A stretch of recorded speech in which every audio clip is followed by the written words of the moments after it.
Hello dear friends, peace be with you. Every year, July 21st is celebrated as the International Yoga Day.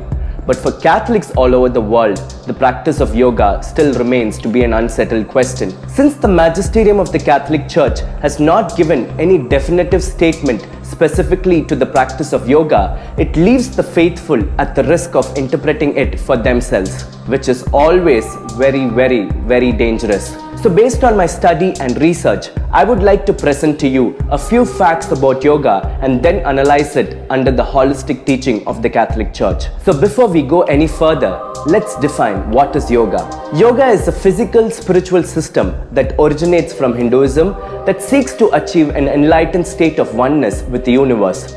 So unlike other exercises, yoga has two dimensions to it: the physical postures and the spirituality that powers it. I have found it really useful for my understanding to analyze yoga under these two lenses: the physical postures and the spirituality. First, let's see through the lens of spirituality. As we all know, yoga flows from Hinduism. So let's hold up their philosophy against the Catholic teaching. First question: what does Hinduism teach about God? Well, it proposes a philosophy of monoism, which states that there is no distinction between God and His creation.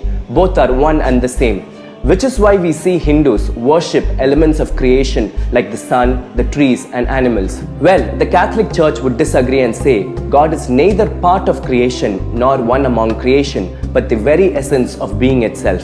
Even though all of creation reflect God in some way or the other, they are not one and the same.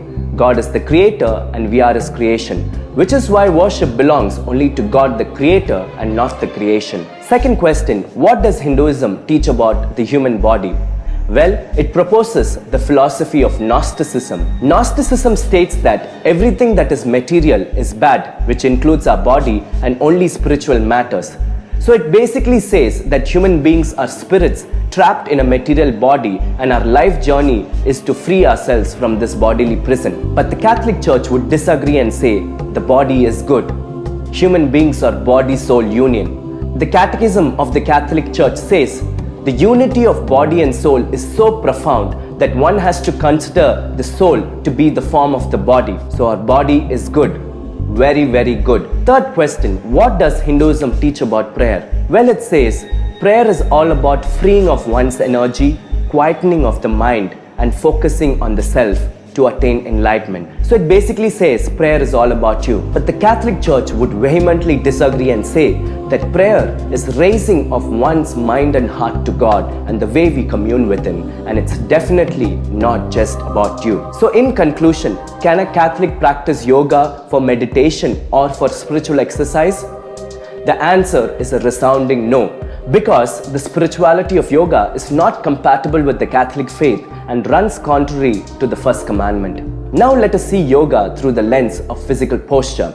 The Catholic Church, through the Congregation for the Doctrine of Faith on Christian Meditation, says the following, and I'm going to read this to you. The adoption of a particular physical posture, even if originating in a religious or a philosophical system foreign to Christianity, is permissible provided the posture is servable from religion or philosophy that first motivated it. Its use then becomes possible in Christian freedom, and indeed the Church has baptized even pagan practices that were not intrinsically linked to paganism. At the outset, the above statement can create a sense of ambiguity and a feeling that it's okay to practice yoga as a physical exercise according to the Catholic teaching.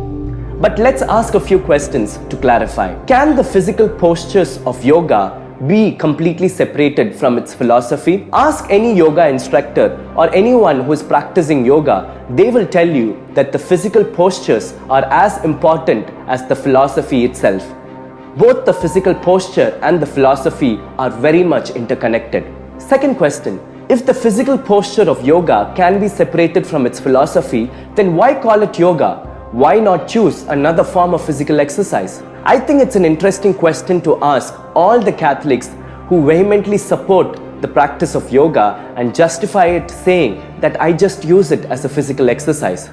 There are so many alternatives to yoga, and some even derived from Catholic spirituality. Finally, which yoga teacher is teaching yoga devoid of its spirituality? And even so, how can we be sure of it? I think it's a fair question to ask because the vast majority of yoga instructors are people who believe in the spirituality and are sure that the practice of yoga will help them reach enlightenment. So from whom are we going to learn yoga devoid of its spirituality? So in conclusion, can a Catholic practice yoga just as a physical exercise? My answer is it's not worth the risk. God bless you.